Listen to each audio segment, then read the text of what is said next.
এরকম একটা সুন্দর জায়গায় এসে উপস্থিত হলাম।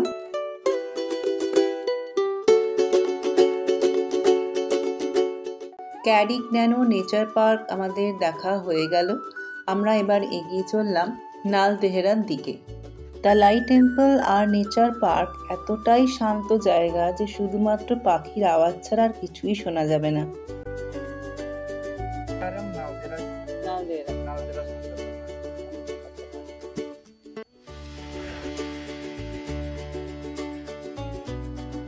নালদেহরা 1 কিলোমিটার। আমার আগের ভিডিওটিতে মানে সিমলা ভ্রমণের এপিসোড 3-তে সিমলা থেকে মাসোবরা, তালাই টেম্পল আর ক্যারিক ন্যানো নেচার পার্ক নিয়ে দেখিয়েছি। আর নেচার পার্ক থেকে ঘুরে আমরা এখন যাচ্ছি নালদেহরার দিকে। এসে গেছি নালদেহরা গল্ফ ক্লাব। জায়গাটা বেশ সুন্দর, তবে উপরে যাওয়ার জন্য হর্স রাইডিং করতে হবে আর তাতে লাগছে প্রত্যেকজনের 500 টাকা করে। যেহেতু আমার হর্স রাইডিংয়ে একটু প্রবলেম আছে তাই জন্য আমি আর যাইনি। তবে এই জায়গাটা হেঁটেও যাওয়া যাবে।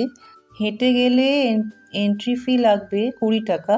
সেক্ষেত্রে অনেকটা টাইম হাতে নিয়েই আসতে হবে এখানে যাওয়ার জন্য। যেহেতু সময় কম ছিল তাই জন্য আমরা আর নালদেহরার গল্ফ ক্লাবের দিকে গেলাম না। এখন আমরা যাচ্ছি তত্তাপানি। তো পরে যদি কখনো সময় পাই তাহলে গল্ফ ক্লাবের দিকে যাওয়ার ইচ্ছে আছে, অবশ্যই হেঁটে। আমরা এসে গেছি তত্তাপানিতে। এদিকে আছে দোকান আর ওই দূরে পাহাড় আর রিভারটা একটু আগে দেখা যাচ্ছিল, এখন ঢাকা পড়ে গেল দোকানের জন্য। এই শতদ্রু নদীতে এখানে এই ওয়াটার অ্যাক্টিভিটিগুলো হচ্ছে দেখছি, তো আমাদেরও ইচ্ছে জাগলো, তাই আমরা স্পিড বোটের ব্যবস্থা করলাম। এই স্পিড বোটটাতে লাগছে 2500 টাকা আর 15 থেকে 20 মিনিট আমাদের ঘোরাবে। আর এই জেট স্কিগুলোতে এক একজনের লাগছে 1500 টাকা করে। এমনি সাধারণ বোটও আছে, তাতে একটু কম লাগবে। আমাদের যেরকম স্পিড বোটে আমাদের 4 জনের জন্য লাগছে টোটাল 2500 টাকা, আর সেখানে সাধারণ বোটে একটু কম লাগবে। আচ্ছা, আরেকটা জিনিস বলার আছে, সেটা হচ্ছে আমাদের এই স্পিড বোটে লেগেছে 2500 টাকা 15 মিনিটসের জন্য। 30 মিনিটসের জন্য লাগছে 5000 টাকা, আর যদি 1 আওয়ার হয় তাহলে সেক্ষেত্রে লাগছে 7000 টাকা।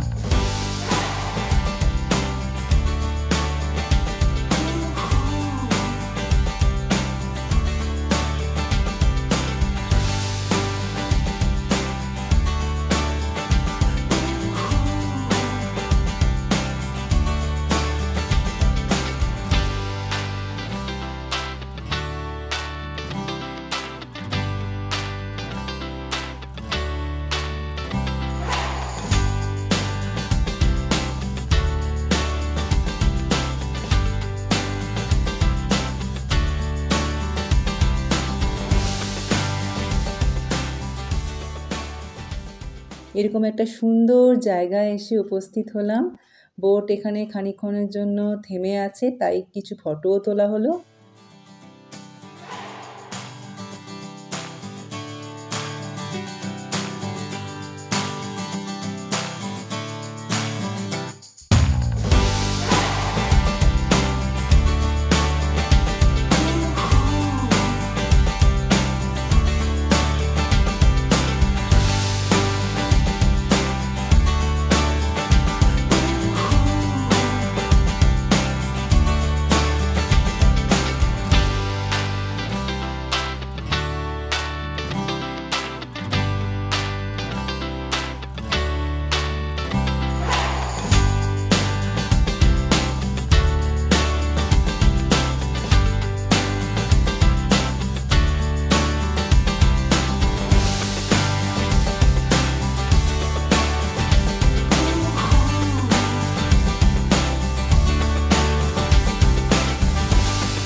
ওয়াটার অ্যাক্টিভিটি শেষ হয়ে যাওয়ার পরে কাছে একটি হোটেল ছিল, হোটেল হট স্প্রিং বলে।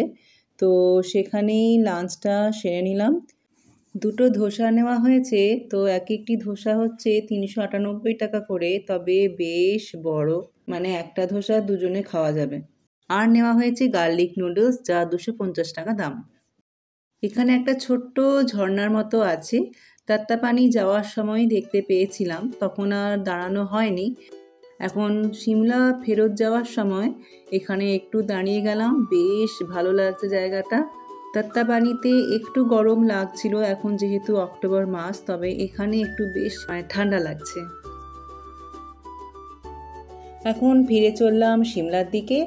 আমরা সিমলা থেকে এই যে তাত্তাপানি ঘুরতে এসেছিলাম, এখানের মোট দূরত্ব হচ্ছে প্রায় 55 কিলোমিটারের কাছাকাছি। আর এখন সিমলা ফেরত যেতে আমাদের সময় লেগে যাবে 2 ঘন্টা 30 মিনিটের মতো।